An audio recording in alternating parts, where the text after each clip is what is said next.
All right, let's jump right in. Welcome to This Explainer.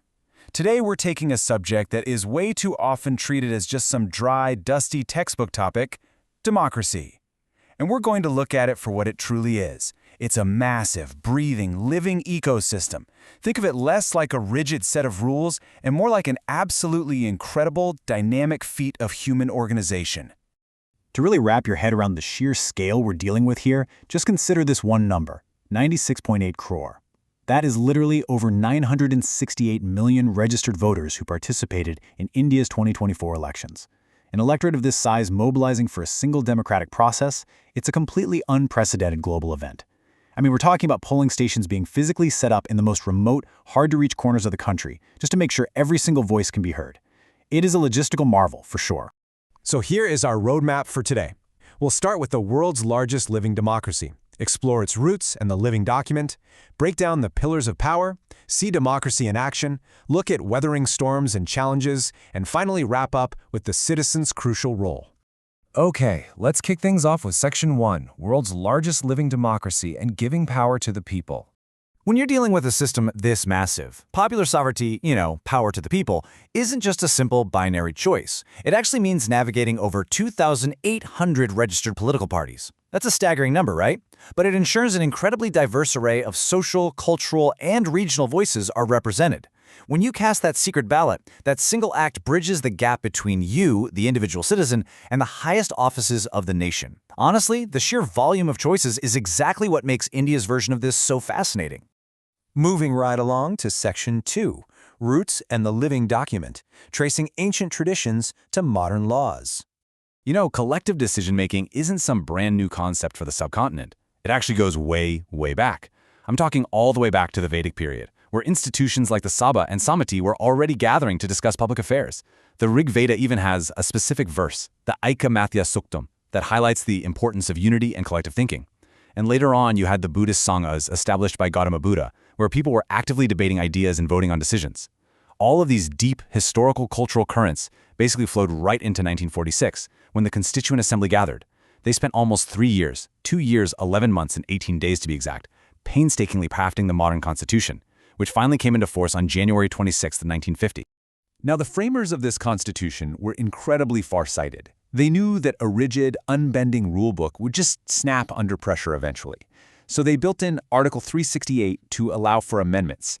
This ensures the whole framework can breathe, adapt, and respond to the changing needs of the country over time, while still protecting its basic values. It makes it, quite literally, a living document.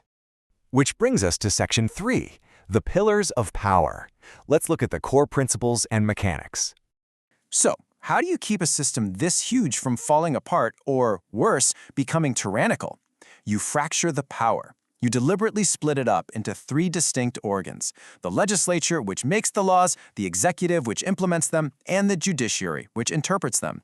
It's a beautifully balanced system of checks and balances where no single group gets to dominate. If the legislature passes a law that somehow violates the Constitution, the independent judiciary has the power to step in and strike it right down. It acts as a constantly self-correcting mechanism. And why do all these checks and balances even exist? Well, primarily, it's to protect your fundamental rights.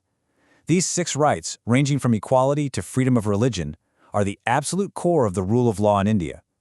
They essentially mean that every single person is equal before the law, regardless of their status. And here's the most powerful part. These rights are entirely enforceable. Thanks to the right to constitutional remedies, if any of your rights are violated, you have the direct authority to go straight to the courts for protection. It's built right in. Let's zoom in a bit for Section 4, Democracy in Action, taking it from the nation all the way down to the neighborhood. Actually, scratch that. Before we look at the local level, I've got to point out something seriously remarkable. When you compare India's foundational moment to other major democracies, a pretty stark contrast emerges.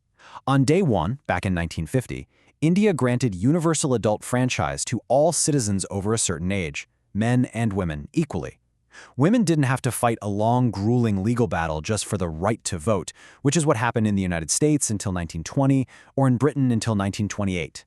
Indian democracy was built on an incredibly progressive and inclusive foundation right out of the gate. So, how do you actually manage this massive population on a daily basis? You break it down into a 3-tier structure. First, you've got the union government handling the big national administration. Then, step 2, the state government managing regional affairs. And then, crucially, step 3, local government. This is where the magic really happens. This is grassroots community participation, making sure that power flows all the way down to the village level. Let's put a face to this with a real example of grassroots action. Take the Jathipura Gram Panchayat over in Gujarat. These folks didn't just hold an election and call it a day. No way! They organized regular and special Gram Sabhas, which are basically village assemblies, and focused heavily on immediate, on-the-ground issues like education and sanitation. And what really makes them stand out is how actively they encouraged women, scheduled castes, and scheduled tribes to jump in and participate in decision-making. Their work was so incredible, it even earned them a massive national award for their efforts.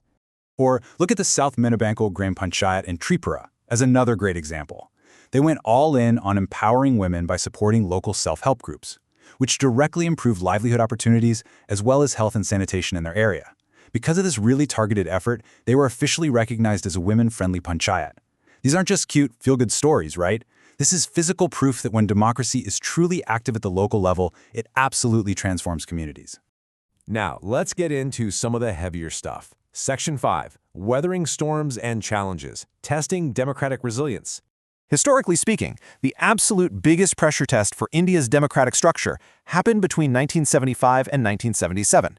During this time, a national emergency was declared on the grounds of internal disturbance. Civil liberties were heavily restricted, fundamental rights were suspended, and the press faced intense censorship.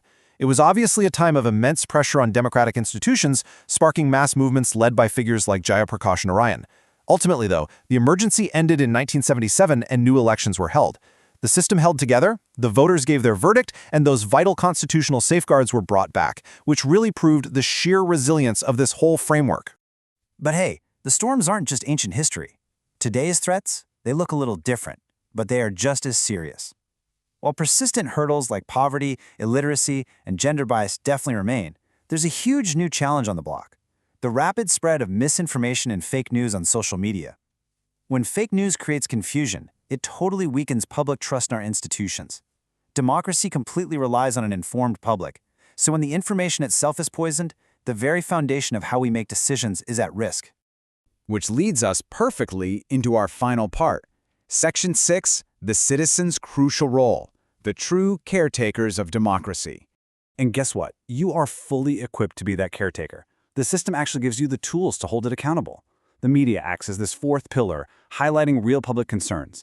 And then you have the Right to Information Act of 2005, a massive, massive win for transparency that lets everyday citizens request info directly from public authorities. Combine that with youth programs like the NSS and NCC building up civic duty, and it's super clear. Democracy is a participatory sport. Just following your fundamental duties and making an effort to understand your constitution are highly active ways of keeping this ecosystem healthy. So, we've covered the insane scale, the deep history, the mechanics, and the modern challenges of this incredible living system. But remember, the ultimate source of power in a democracy, it's you. So I'm going to leave you with a thought to really chew on.